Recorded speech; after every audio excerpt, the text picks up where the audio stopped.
Hi everyone, this is ZPJ's Old Time Paul Jambor. I am now speaking into the Rode NT-5. I have a pair of them for stereo pickup for acoustic guitars. It gives surprisingly good results for acoustic guitars. Although the one thing that I can see right away is it doesn't really pick up the deeps unless I come close to it. And in terms of plosives, it's not too bad.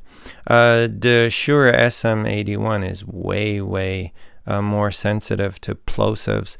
I do have the popper stopper on it that comes in the kit, in the box, and I am using a pop filter, although it did pop a little bit. So if you do want it to have a deeper characteristic, you have to speak closer into it. You would probably have to use a secondary pop filter to get rid of the plosives completely.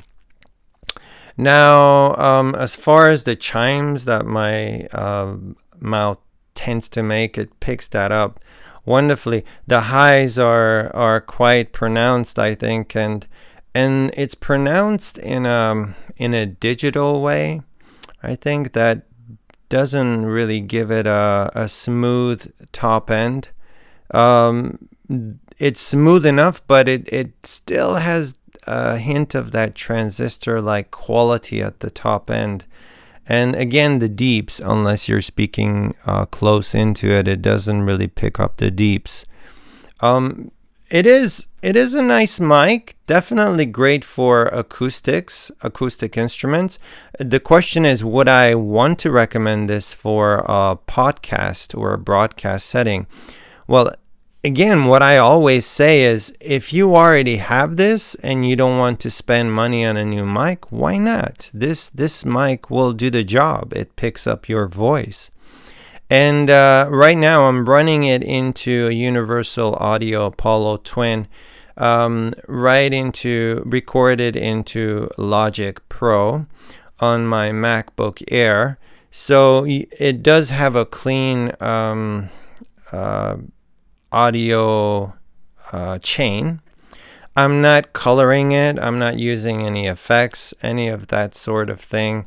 I might boost the volume a little bit post-processing to match the audio levels of the other mic recordings, but that will not affect it will not color the sound at all. It'll just adjust the volume to get a uniform sound level. Again, it doesn't sound too bad. It does make my voice natural. It doesn't have that quite flat frequency response as, for example, the SM81 by Shure. It does have that boost at the top end, so I can hear more sibilants, but not quite too much. So I don't know if I would have to use the de-esser quite as much. I think with the Shure SM81 I wouldn't have to use it. With this, possibly a tiny bit. My voice comes across very clearly, quite surprisingly. I haven't really used this so much in this configuration.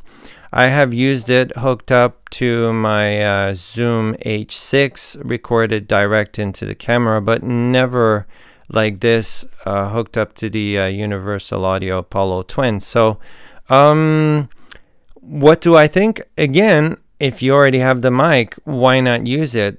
Get an audio interface, hook it up if you don't already have one, and make use of it. Use it. It's definitely better than the onboard mic on any kind of computer.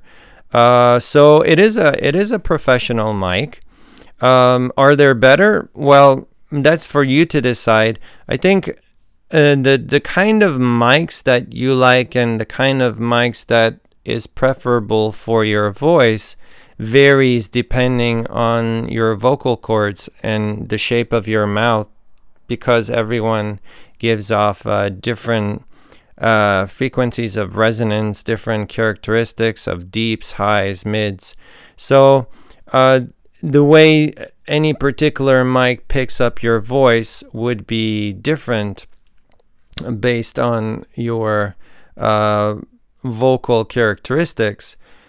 I think for me, I'm quite surprisingly pleased with this mic and how it makes me sound.